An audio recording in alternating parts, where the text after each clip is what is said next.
আর এবার আরেকটা ছবি আপনাদের সামনে রাখবো, যেখানে দুর্যোগের ভ্রুকুটিকে উপেক্ষা করে বাগবাজার সর্বজনীনে দেবী বরণ হলো। দশমীর পুজো শেষ, তারপর সিঁদুর খেলায় মেতে ওঠেন মহিলারা। বাগবাজারের মণ্ডপে সিঁদুর খেললেন মন্ত্রী শশী পাঁজাও। বরণ হয়ে গেলে শশীদিকেই বলবি।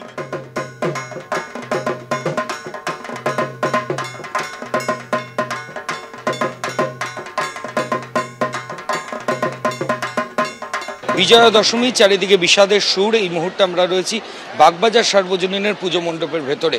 যে ছবি প্রত্যেক বছর বাগবাজার সার্বজনীনে দেখতে পাওয়া যায়, যে সকালবেলা বহু মানুষ এখানে আসেন, মূলত সিঁদুর খেলা হয়, এবং এবছরও কিন্তু সেই ছবির কোনো ব্যতিক্রম নেই।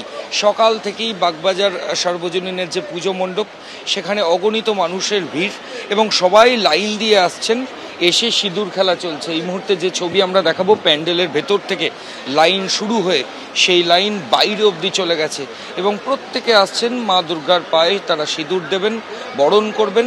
এবং যেটা রীতি, যে বাগবাজার সার্বজনীনের যে সিঁদুর খেলায়, সেখানে কিন্তু প্রত্যেক বছর বহু মানুষ অংশ নেন, এবং অনেকেই যেটা মনে করেন যে বাগবাজারের মাতৃপ্রতিমা সেটা দর্শন না করলে দুর্গাপুজোর সেটা কোনো জায়গায় একটা পরিপূর্ণতা পায় না। এবং সেই ছবি কিন্তু দশমীর সকালে বিষাদের সুর কিন্তু বাগবাজার সার্বজনীনের মণ্ডপে দেখতে পাওয়া যাচ্ছে। গঙ্গার ঘাটে ইতিমধ্যেই বারোয়ারি পুজোগুলো না হলেও বাড়ির পুজোগুলোর বিসর্জনের প্রক্রিয়া শুরু হয়ে গেছে। বাগবাজার সার্বজনীনের বিসর্জন কিন্তু দশমী তিথিতেই হয়। এর পাশাপাশি আশেপাশের যে সমস্ত পুজো, সাবেকি পুজো, যেমন শোভাবাজার রাজবাড়ির পুজো এবং অন্যান্য যে সমস্ত পুজো, সেই সমস্ত বিসর্জন প্রক্রিয়া কিন্তু আজ দশমী তিথির মধ্যেই হয়ে যাবে। ক্যামেরা শ্যামল জানার সঙ্গে ময়ূক ঠাকুর চক্রবর্তী, এবিপি আনন্দ, কলকাতা।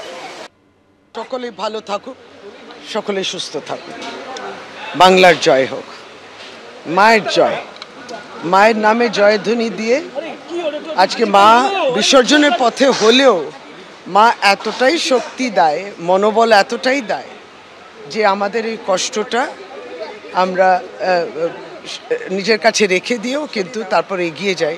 সামনে আবার দুর্গাপুজো হবে, আবার মা বাংলায় বিরাজমান স্বমহিমায় হবেন।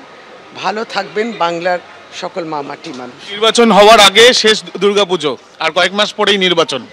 এটা একটা জীবনের যাত্রা, এবং আমরা মানুষের কাছে আশীর্বাদ, মায়ের কাছে আশীর্বাদ নিলাম, পরে মানুষের কাছে আশীর্বাদ নেব। প্রাকৃতিক দুর্যোগের মধ্যেও কিন্তু কলকাতা দুর্গাপুজো মানুষের কিন্তু একেবারেও তাদের ভালোবাসার এই দুর্গাপুজো, প্রাণের এই উৎসব কিছুই খামতি থাকেনি।